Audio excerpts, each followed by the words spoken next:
Magandang araw mga kaibigan. Pag-usapan natin ngayon si Congresswoman Franz Castro. Meron siyang pahayag noong December 11. Pinaputukan daw siya ng isang pulis sa Bonifacio Global City. Barangay Fort Bonifacio, yun na, BGC. So, harassment, sabi niya. Basta nagpaawa effect siya na para bang tinatarget siya ng kung sinong tinatarget. Pinaputukan. This is foul. Maraming may press release sila eh. Okay. So ito ngayon, may post si Jason Sa. Believe ako dito kay Jason Sa. Ang dami niyang mga sources ng info. Okay. Sabi ni Jason Sa, Franz Castro, ayusin mo ang script ng drama mo. Mukhang sablay ang gimmick mo, Teacher Francisca. So, parang sinungaling. Pakulo lang yung pag-ambus kunuhay. Ambus me. Mayroong pahayag ang Taguig City Government na kung saan nandun yung Bonifacio Global City. Ito,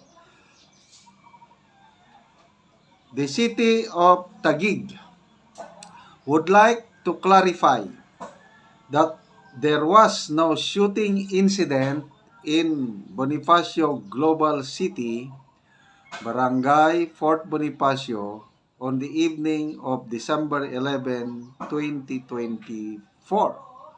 As reported by Honorable Franz Castro during the 13th Public Committee hearing of the House Quad Committee. Upon verification, with Honorable Castro's driver, Mr. Jeffrey Tun, he clarified that the incident transpired along Makati Avenue, which is within the jurisdiction of Makati City, not Taguig. Moreover, Taguig Police Substation Commander, the Bonifacio Global City State Association, and Mega World Security Offices all confirmed that no such incident occurred in Bonifacio Global City on that date or in recent weeks. City of Taguig. Statement ng LGU ng Taguig. So, ibig sabihin, hindi totoo yung claim, yung sinabi ni Congresswoman Castro na pinaputukan siya sa Bonifacio Global City. Kaya, yun napuna, nabatikos na naman sa ni Mr. J. Sonsa. Basahin ko ulit Franz Castro, ayusin mo ang script ng drama mo. Mukhang sablay ang gimmick mo, Teacher Francesca. Okay? Itong drama o gimmick na ito lumabas just after na ang mga IP leaders from Mindanao, yung Ata Manobo from Talaingod, Davao del Norte, ay nag-file ng ethics complaint sa Kamara asking for the suspension or expulsion of Congresswoman Castro. So, sinamahan sila ni Attorney Sabilito Torion, ang abogado ng QOJC, sinampa. Kasi sabi ni Attorney Torion na yung conviction niya sa RTC, criminal aspect yon. So, matagal pa yon dahil on appeal. Kahit convicted siya sa Regional Trial Court, hindi pa yon final and executory. Kaya on appeal ngayon sa Court of Appeals. I don't know kung mga ilang taon bago magdesisyon ang Court of Appeals, ano? After that, meron pang appeal na naman sa Supreme Court. Kaya matagal pa yon. Kaya wag tayong umasa na matanggal bilang kongresista si Honorable Castro nang dahil sa conviction niya sa child abuse o human trafficking ba yun? Dahil matagal, ganyan talaga ang ating justice system. Kaya, mabuti itong ginawa ng mga IP leaders through the help of Attorney Torion. Nagsampa sila ng ethics complaint. So, bahala na rin ang ethics committee, sana aksyonan.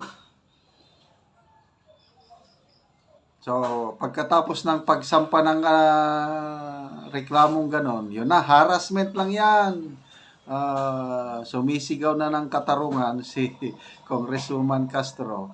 Pagkatapos na, yun, the following day, yun na, pumutok na yung balita na pinaputukan daw siya ng isang pulis sa Bonifacio Global City na lumalabas ngayon na hindi naman pala totoo. So, kinonfirma ng Bonifacio Global City State Association, yung mga occupants doon, walang shooting incident na nangyari yung nire-report ng kongresista. Mega World Security Officers, wala talaga. Pati yung Taguig Police Substation Commander, wala talagang shooting incident. O di, sisinungaling siya. Nabuking ang drama. Okay, magbasa tayo ng mga comments. Shakira Bangs, gagawa lang naman ng gimmick, hindi pa hinusayan. Emelda Milan, iba talaga kapag scripted, nakakatawa si convicted criminal. Sandro Caster Troy Montano, pa-victim effect yan para makuha simpatya ng tao. Alam na, this is scripted stage. Sos, wag na kami Castro, di kami kahapon lang ipinanganak. Mia Bueno, papansin lang yan. Aries Mozo, basta magnanakaw at convicted sinungaling. Malena Joy Ferras Villanueva, ha ha ha ha, may sarili siyang script para sabihin may threat sa buhay niya, paawa effect. Ping ping, anggo-anggo nga tawon oy basin wa pay pamahaw, kalo oy food. Wala pa daw siyang breakfast. Rene Hernandez Ables, ang drama ng convicted, paano pa pala kapag naipakulong na ito? Michael Manalaysay, kung ano-ano tuloy na didinig ni Franz Castro sa takot. O baka nga, tatakot na siya, kaya yun na lang. Sino pa naman ang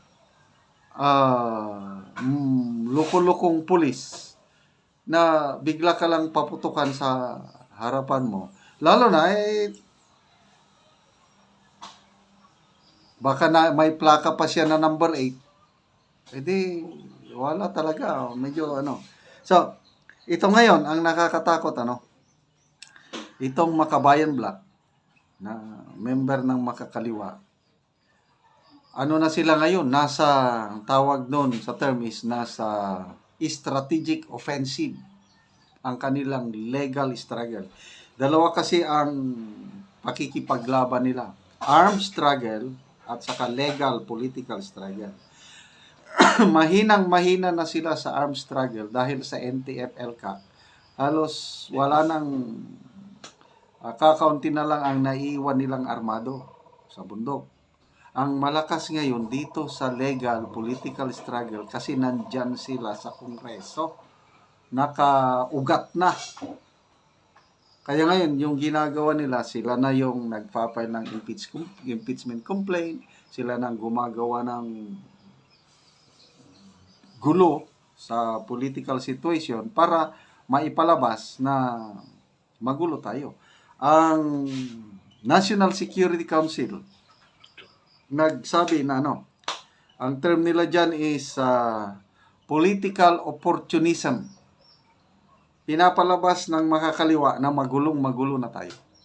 Yan ang gusto nila, na magulo ang bansa para mas madali nilang maagaw ang poder ng ating gobyerno. So, good luck sa sunod. Ayusin nyo ang inyong script para hindi kayo pagtawanan.